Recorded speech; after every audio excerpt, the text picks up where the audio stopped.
Ken Paxton, he's the Texas Attorney General. He just stepped up in Phoenix, Arizona at Turning Point Action America Fest event.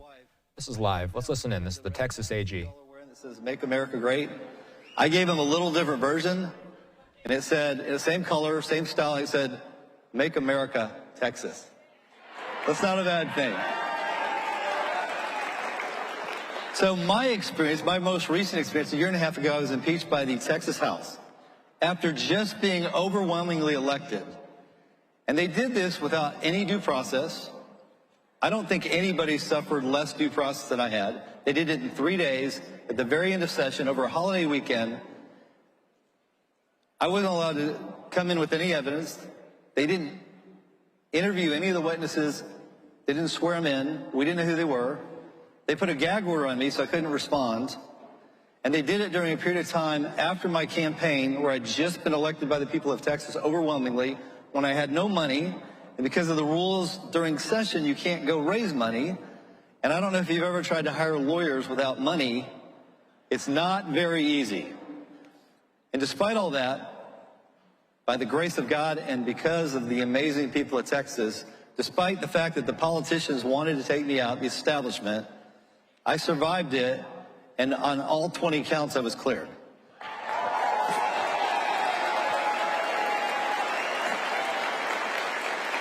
And look, this was a combination because of the things that we do. We might be a little controversial. We sued the Biden administration over 100 times in the last 4 years. 3 weeks after I announced that I'm investigating Pfizer for lying about the vaccine, I get impeached. I also might have sued a couple of other big companies. I think I've sued Google 5 times, Facebook, a lot of other big companies that deserve to be sued for censoring. But those are the types of things now that instead of, if they can't beat you at the ballot box, they come after you with the legal system. And if you're making a salary in state government, I can tell you my salary in state government for a year, if I could have used all of it, would have paid for 1 month's legal bill during the entire time I've been in office. I've incurred over $100,000 a month in legal fees, trying to fight various ways of taking me out of the office that are not ballot box related. And I am so excited that we've got choices for Attorney General Pam Bondi and Kash Patel for the FBI. And I'm telling you, we need to encourage them to clean house, because right now we have an FBI and Department of Justice that are not about justice. They're about political witch hunts and taking out people that they disagree with, and that needs to change. The second thing, and obviously you can't do much about this, and the second thing that we need to focus on is our budget and the deficit. If you'll remember, when George W. Bush finished, from the time of Washington, through the Civil War, through World War I, through World War II, through Vietnam, through Korea, our entire national debt was $10 trillion approximately. By the time Obama was done in 8 years, it had been doubled to $20 trillion. On purpose. And now, after Joe Biden, anybody have the count? You can look it up. I think we just crossed $36 trillion in debt. And I am so grateful that 2 amazing guys, Elon Musk and Vivek, are going to be there to change our system. And finally, I want to talk about something I think is so easy to forget after winning an election, and that is election integrity. And I want to tell you a little story. When Joe Biden was running against Donald Trump, I had a conversation with the president. I said, look, I'm really concerned that you're going to lose on mail-in ballots. And people think you're crazy for saying that, but I can tell you what happened in Texas and why I believe that happened and why I believe there's election fraud going on still. It's just that this time, the reason we didn't lose is the margin was too big to lose. That's exactly what happened. But I'm going to tell you what happened 4 years ago. In Texas, all of a sudden, out of the blue, we have 12 lawsuits in all the liberal counties. Travis County, which is Austin. Bexar County, which is San Antonio. And in each of these judges are coming out, liberal judges, because there's liberal counties with liberal Democrat judges, and they come out and they tell us that Even though Texas law limits who can get a mail-in ballot, now everybody should get one. It's going to be mailed out to everybody. And what's the problem with that? Well, when you request a ballot in Texas, and it's similar in many states, you have to apply for it. You sign the application. So they have your signature. They mail you back a ballot and an envelope. You vote, you stick it in the envelope, and you sign the envelope, and they can at least compare signatures. And it's limited to certain types of people. You got to be disabled. You have to verify that you're going to be out of the county during the election. You have to be over 65 or you're in jail and you're not a felon. Other than that, you can't vote by mail. So it's limited. And yet these judges were saying, okay, we're not following Texas law this year because of COVID. We're just going to overrule Texas law, fiat from judges. And so we ended up in 12 lawsuits. And I told the president, I said, if we lose any one of those lawsuits, you won by 600,000 votes the first election.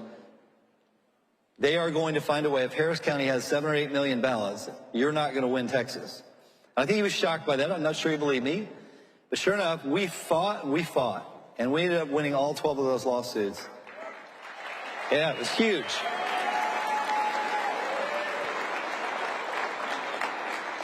But when I saw on election night, and I was with a bunch of my staff, and I saw what was going on election night.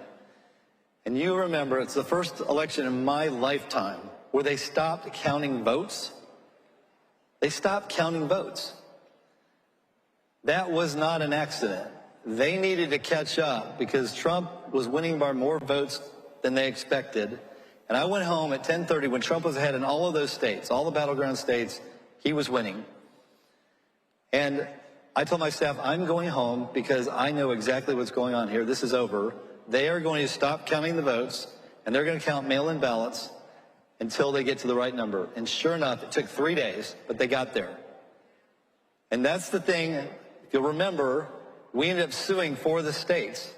We sued them because we were arguing that they didn't follow their own state laws, the way they mailed their ballots out. And under the Constitution, they are required to follow their own state laws.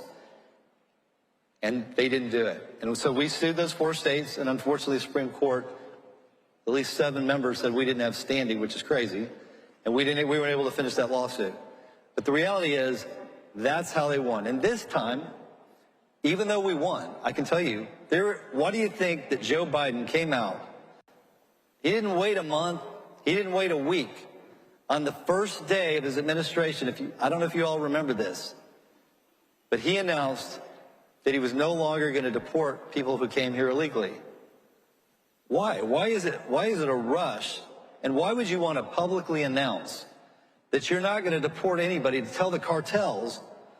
He's telling the cartels, bring people here. We're no longer going to arrest them. You don't have to hide from Border Patrol anymore. Just bring them to us, and we'll transport them to the states we need them in. And I am convinced that that was their plan this time. And you know what the problem was? We got too many people out voting for Donald Trump, and their plan didn't work.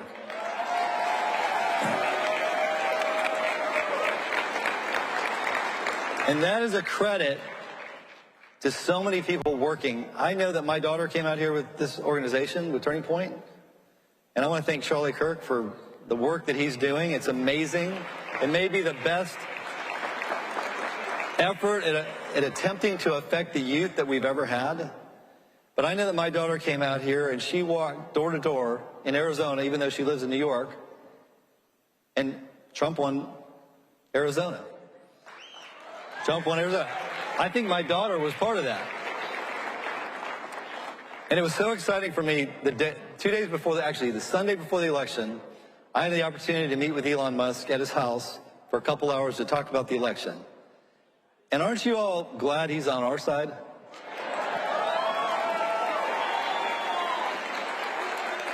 So I was talking to him. I spent about 2 hours, and we were going over election, and he told me, he had all this data, and he told me how we were reaching out to Republicans we'd never reached out to before, and he told me, he said, I can tell you right now, I'm responsible for this. He said, I'm involved in every battleground state, and we're going to win every battleground state. And I am convinced that whatever he did, whatever rocket science thing he did, made a huge difference in this election, along with getting people out to vote like this organization did. So there is truly hope for the future because of what you all are doing, for the involvement of getting new voters and getting younger voters involved in this process. Because we have 4 years, and we shouldn't waste a single day. We need to fix this lawfare stuff so that we have a justice system that we can trust.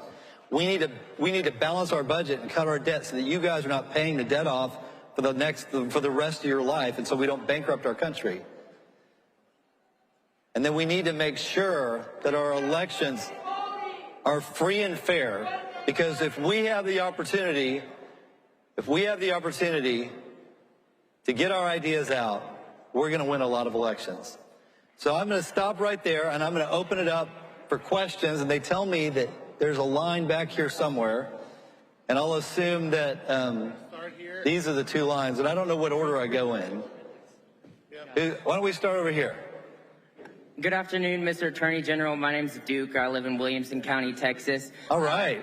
I've personally written you letters and called your office encouraging you to run, and my question is, when are you announcing that you're running against John Cornyn for Senate?